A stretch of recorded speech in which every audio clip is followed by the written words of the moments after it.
네, 잠언서 아버지가 주시는 인생의 귀중한 교훈이 계속되고 있습니다.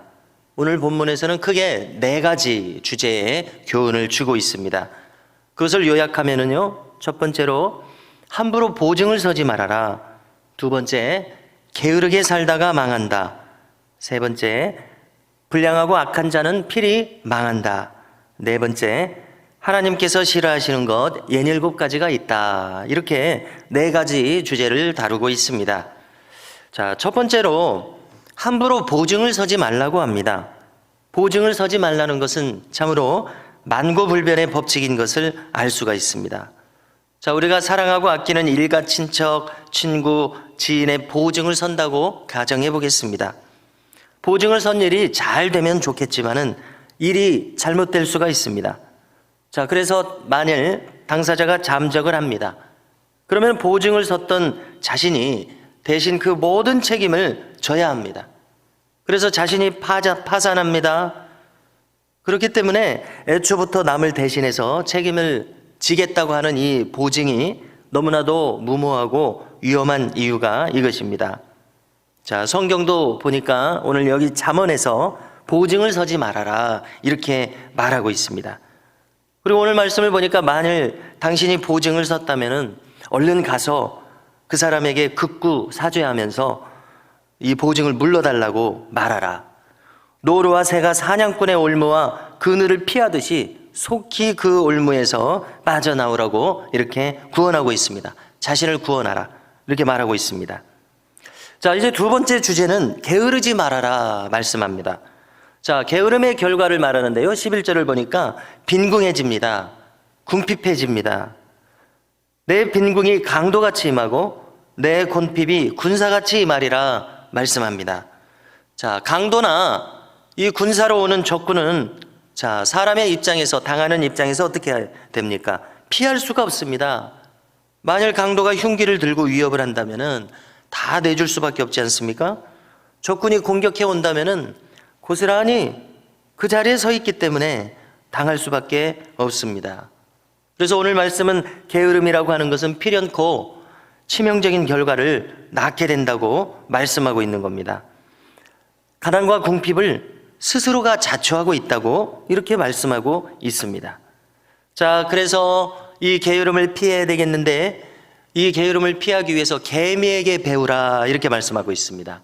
자, 개미의 특징을 이야기하죠.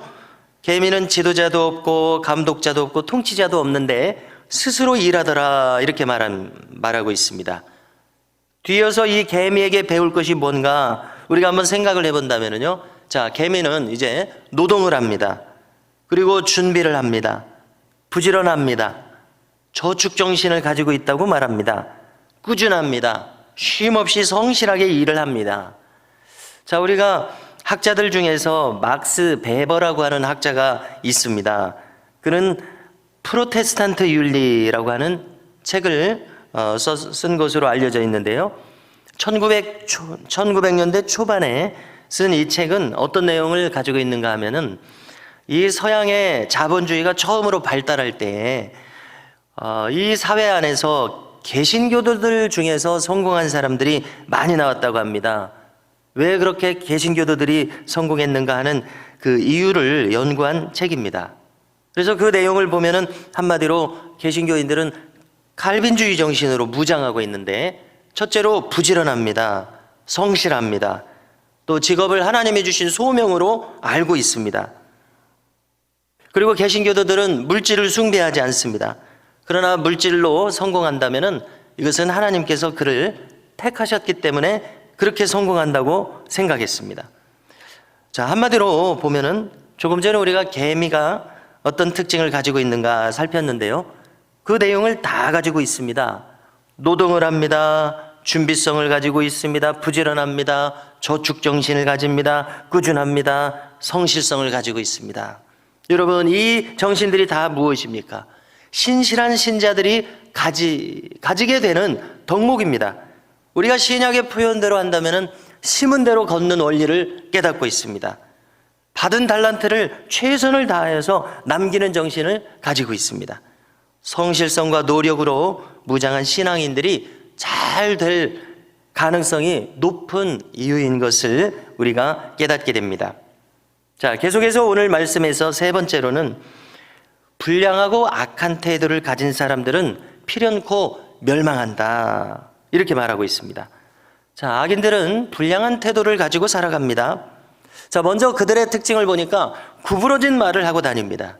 자, 구부러진 말이란 왜곡된 말하고 같은 뜻이죠. 자, 왜곡된 말이라고 하는 것은 바른 말이 아니라는 얘기죠. 구부러졌다는 말이 그 뜻 아닙니까? 거짓말이라는 뜻입니다. 악의적인 말을 하고 다니는 것을 가리킵니다. 자, 요즘의 표현으로 한다면은 가짜뉴스라고 하는 것이 있죠. 또 법정에서 위증을 합니다. 십계명에서도 거짓 증거를 하지 말아라, 이런 말씀을 우리가 기억하고 있습니다. 자, 이런 말을 하는 이유는 무엇입니까? 이런 말들을 함으로써 타인을 모함합니다. 그리고 타인을 해칩니다.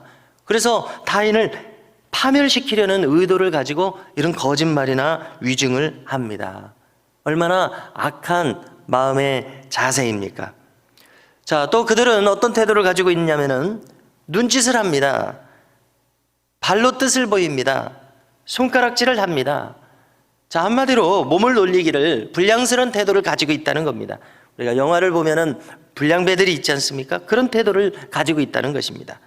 자, 14절을 보니까 그들은 마음에 패역을 품은 자들입니다. 항상 악을 꾀합니다. 가는 곳마다 분쟁을 일으킵니다. 그러면 그 결과는 명백하다고 말합니다.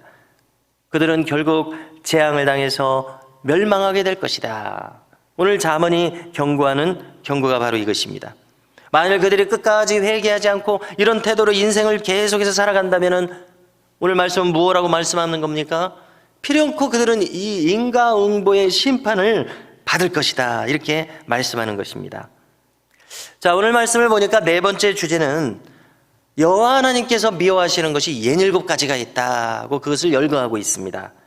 자, 그것을 다시 한번 살펴보면은 교만한 눈을 미워하시고요, 거짓된 혀, 또 무죄한 자의 피를 흘리는 손, 악한 계교를 꾀하는 마음, 빠르게 악으로 달려가는 발, 거짓을 말하는 망령된 증인, 형제 사이를 이간하는 자입니다. 조금 전에 불량스러운 태도를 가진 사람들과 겹치는 부분이 많이 있죠. 이렇게 하나님께서는 6, 7가지를 싫어하신다고 말씀하고 있습니다. 한마디로 눈과 혀, 손과 발로 짓는 악들을 열거하고 있는 겁니다. 자, 우리가 주님께서 하신 말씀을 연결짓고 싶은데요, 마태복음 12장 35절을 보니까 주님은 이렇게 말씀하십니다. 선한 사람은 그 쌓은 선에서 선한 것을 내고 악한 사람은 그 쌓은 악에서 악한 것을 내느니라. 다 기억하실 것입니다. 자, 누가복음 6장 45절에서도 똑같은 말씀을 하시고 그 뒤에는 이런 말씀을 덧붙이십니다. 이는 마음에 가득한 것을 입으로 말함이니라. 이렇게 말씀하셨습니다. 여러분, 이 주님의 말씀을 보면은 어떤 사람들의 악한 말과 그들의 악한 행위가 그냥 나온 것이 아님을 알 수 있습니다. 자기 스스로 안에 그것을 가득 채우고 있다가 그렇게 말하고 행동하는 것을 우리가 알게 됩니다. 그러므로 성도 여러분, 우리는 어떻게 평소에 살아가야 되겠습니까? 하나님의 선한 그 능력과 말씀으로 우리 자신을 채워야 될 줄로 믿습니다. 그러면 우리 안에 쌓여져 있는 선에서 선한 말과 선한 행함이 나오게 될 줄로 믿습니다. 우리가 오늘 하루도 살아가면서 방금 나눈 이 말씀들을 기억할 수 있기를 원하는데요, 개미가 가진 그 성실성, 그 부지런함으로 우리가 살 수 있기를 바라고요, 또 악은 모양이라도 버리고 선한 말씀으로 우리 자신을 채우면서 살아갈 수 있기를 주님의 이름으로 축복합니다.